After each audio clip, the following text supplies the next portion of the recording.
When Dara Khosrowshahi took over the role of Uber CEO from company founder Travis Kalanick, no one thought it was going to be an easy transition. In just over a month, the new CEO has had to deal with numerous major crises left in the wake of Kalanick's tenure. Now even more trouble is rocking the company, and the board is set to vote on limiting Kalanick's influence. Article preview thumbnail. Uber banned in London for lack of corporate responsibility. Uber, the troubled amateur cab company, has experienced yet another setback in its plan to take. Read more. The latest internal drama at the ride-sharing startup stems from a consequential decision last year by the company's board to give Kalanick control of 3 seats. This decision predated the sexual harassment allegations from a former engineer that sparked a leadership-shaking internal review. According to the New York Times, Khosrowshahi brought a proposal co-authored by Goldman Sachs to board members on Thursday that would, among other things, rein in Kalanick's voting power.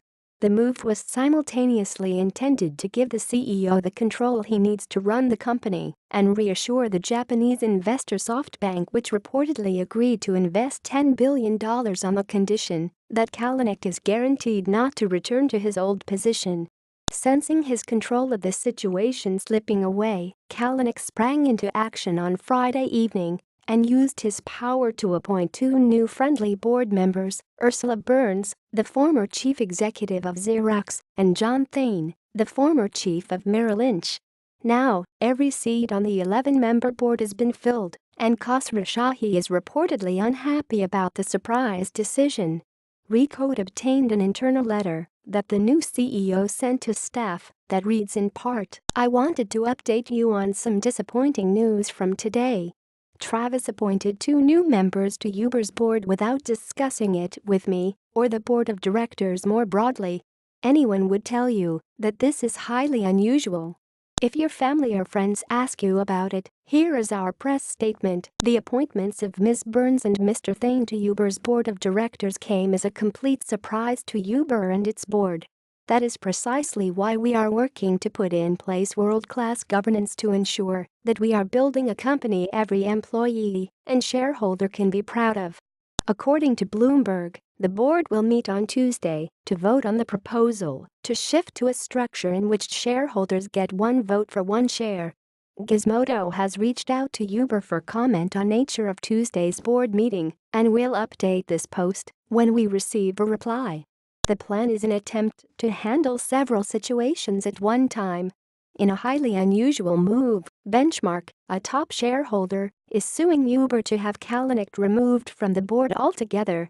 Benchmark has also refused to sell any of its shares to SoftBank unless it states in writing that it would reject reappointing Kalanick as chief executive officer and block his appointment as chairman of the board or head of one of its subcommittees, according to sources speaking anonymously with Bloomberg.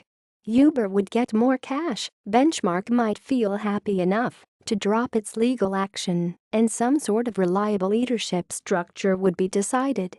On top of that, the proposal would also give Khosrowshahi the power to appoint the replacements for the seat of the company's 3 directors, Ryan Graves, Arianna Huffington, and Wan Ling Martello, in the event that they decide to leave. It would also formalize a plan to take the company public by 2019. The IPO would only require the approval of 1/3 of the board. Not only will the future of Uber's leadership be decided tomorrow, but Khosrowshahi will be in London meeting with the city's transportation commissioner and begging to be allowed to resume his company's operations after they were abruptly shut down almost 2 weeks ago. Reuters obtained an internal email that announced Uber's manager in London will be leaving the company. Khosrowshahi has formally apologized to authorities in London for Uber's mistakes and has given his assurance that things will be different going forward. For now, things seem just as chaotic as they've ever been, and Kalanick is sitting in the center of the storm, just as he always has. Bloomberg, The New York Times, Reuters.